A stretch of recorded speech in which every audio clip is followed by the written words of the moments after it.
side. That makes sense? It's like a shining beam. When you see somebody, and I done seen it before, you see somebody and say, wow, that person like they glowing. That's what we have when we talking about that luster. Jet used to have it all the time. Jet always glowed. He had a beautiful smile, and that glow was about him. That makes sense? All right.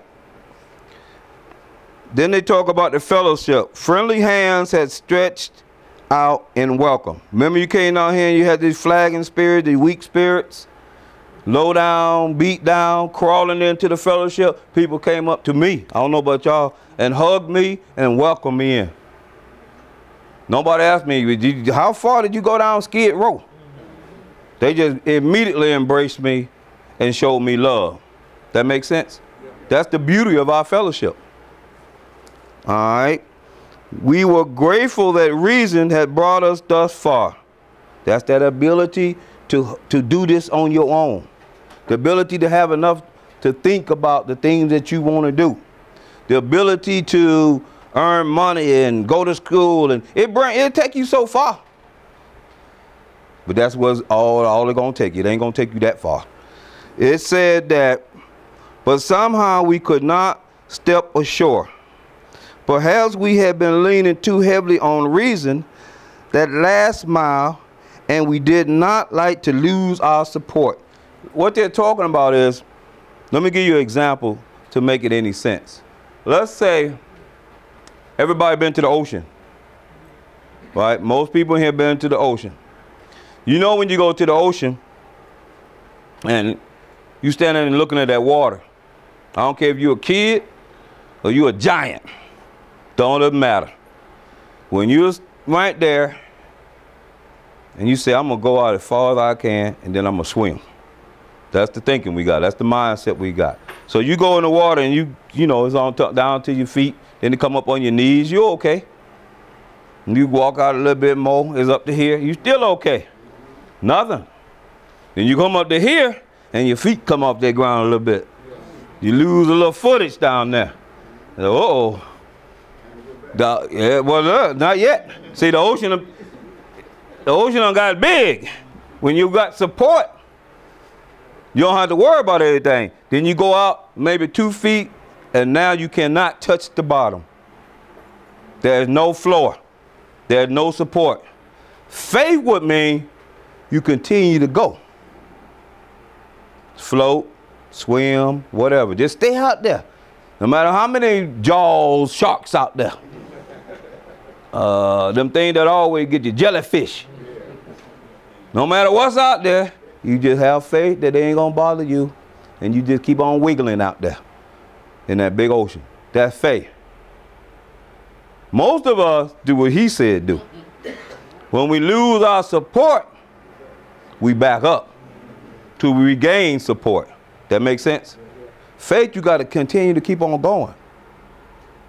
You got to continue to keep on going. All right. So when you lose your support, it says next that was natural. But let us think a little more closely.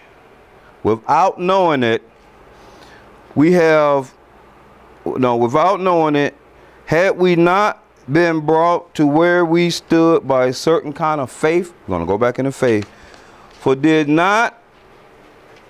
we not believe in our own reasoning?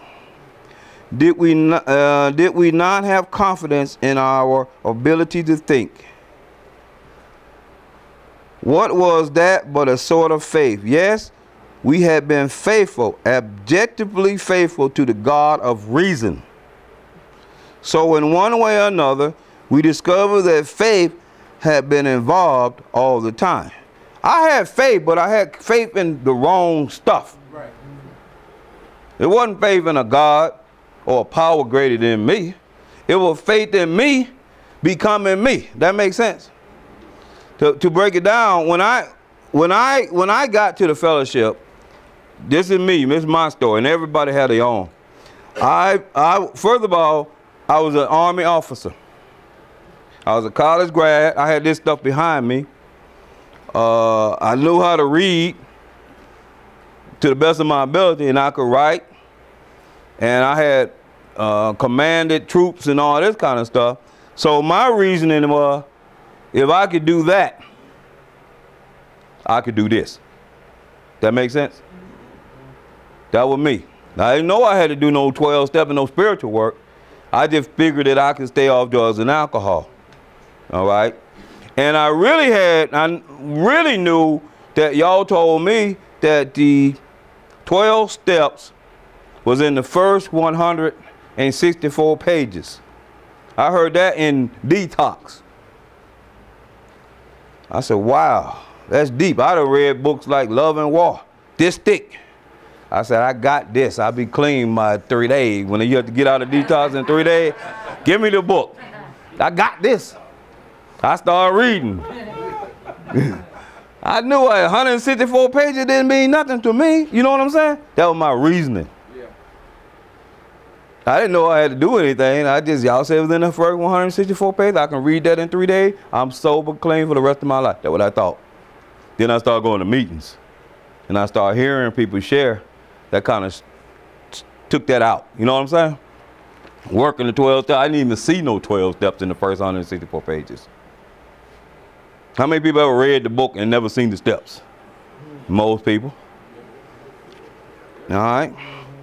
So it says that, so I had faith and I believed and surrendered, that's what objectively means, surrendered to the God of my own ability, to the God of my own reasoning, to my own intellect.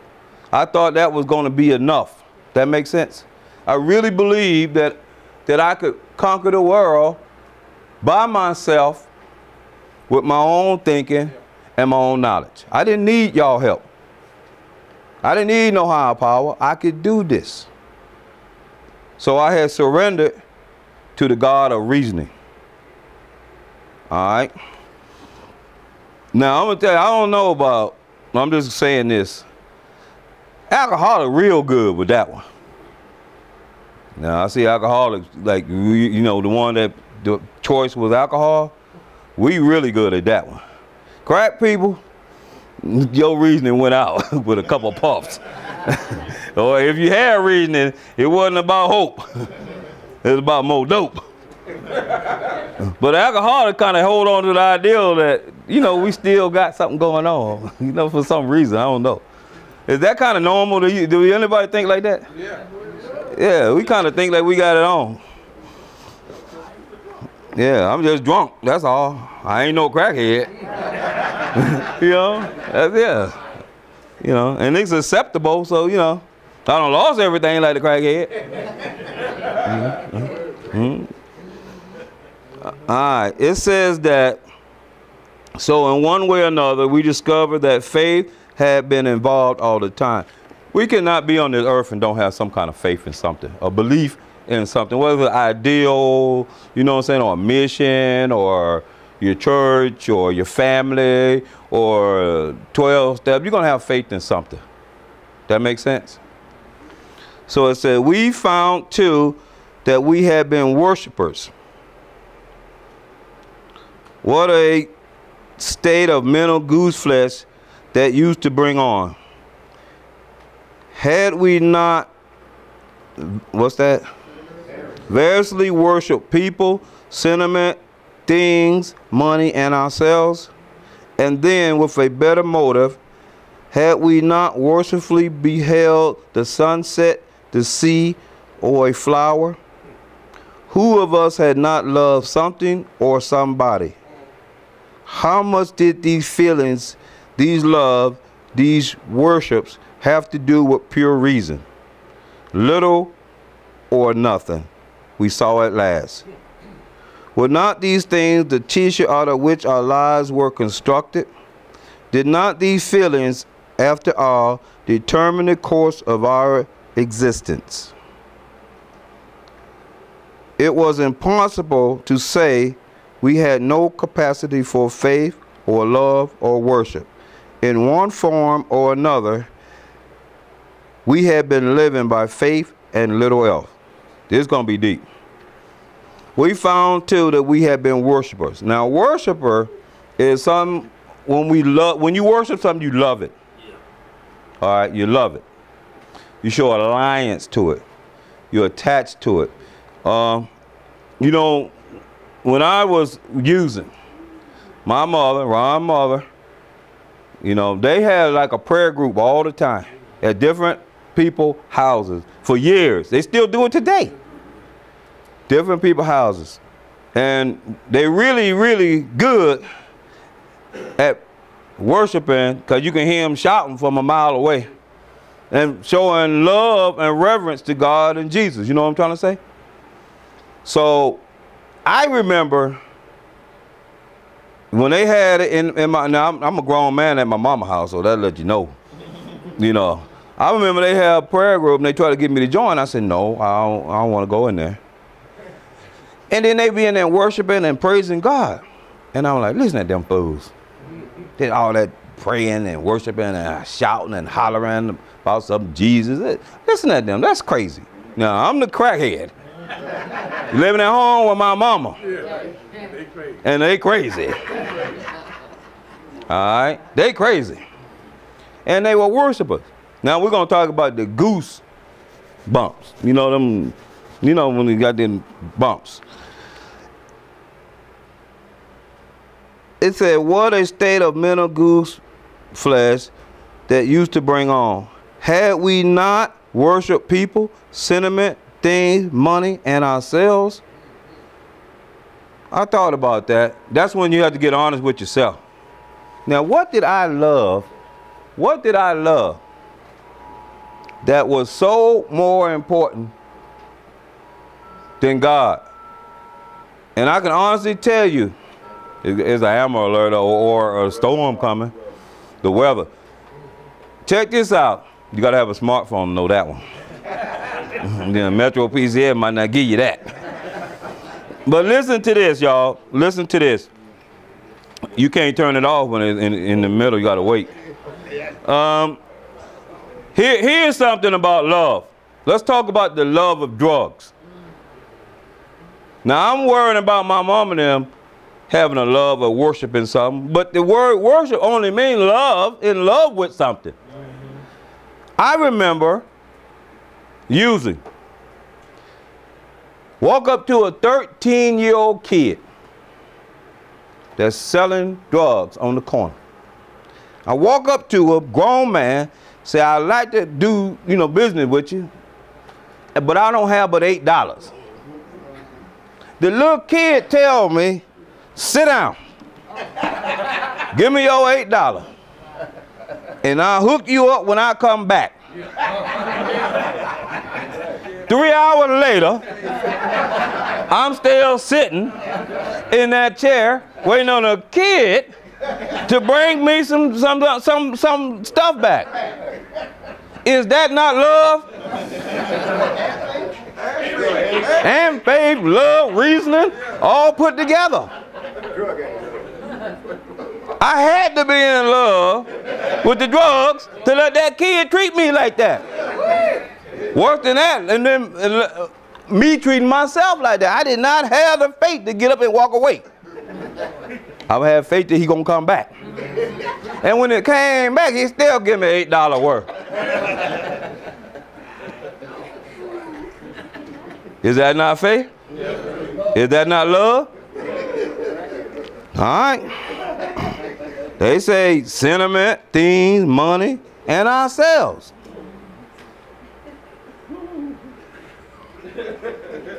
I don't know how to talk about the rest. I got my point across, right? And then, with a better motive, had we not worshipfully beheld the sunset, the sea, or flower. I spent many days and nights using, and I spent, because I was homeless. I was a real homeless man. I spent many nights loving the squirrels, many days feeding the pigeons. I'm in love with them. I was in love. I really loved certain soup lines. Some better than the other one. You know, I was in love with that. So I was having love. It's just all in the wrong places. The wrong kind of love, but it is love.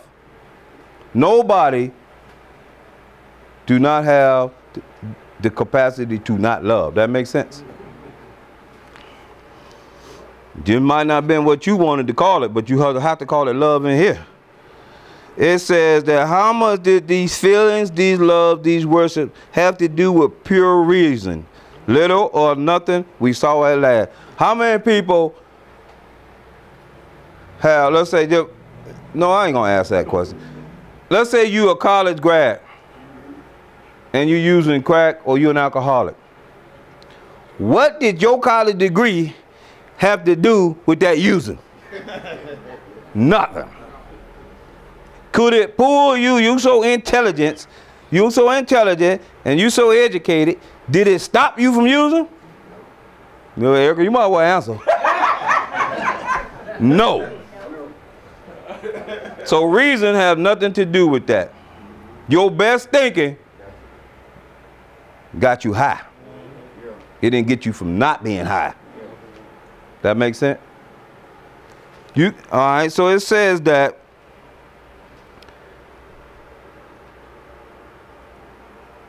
were not these things the tissue out of which our lives were constructed? No matter what we say, we were constructed with the ability to love and have faith.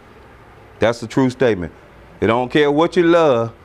Nobody's saying you have to love this or you have to love that. You do have the capacity to love. Am I right? How many people was little kids that love a puppy?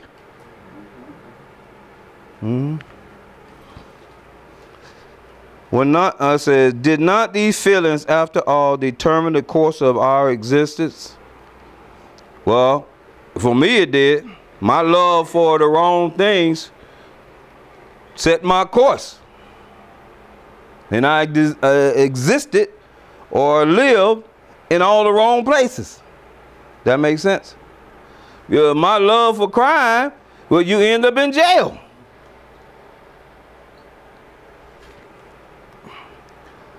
It was impossible to say we had no capacity for faith or love or worship. In one form or another, we had been living by faith and little else. Faith in the wrong stuff. But we had faith in it. You get that check, Barber? You have faith that it was going to be doing what it do. Come every month. But a week before, you had faith. Did we not have faith when we got paid that we can go and perform and do what we supposed to do? Use. We have faith in that.